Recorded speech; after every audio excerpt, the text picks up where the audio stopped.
পদ্মার পানি আটকে দিয়ে আমাদের মানুষের জীবন জীবিকাকে প্রায় বিনষ্ট করে ফেলা হয়েছে।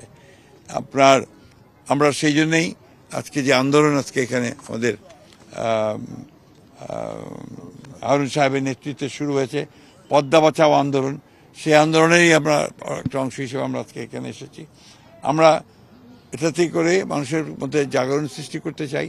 এখানে আমরা গ্যাঞ্জেস ব্যারেজ যেটা করার কথা ছিল আপনার রাজবাড়ির দিকে, এটা যদি সম্পন্ন করা যায় তাহলে কিন্তু একটা বড় south Bengal and the central north Bengal বিরাট একটা উপকার হবে।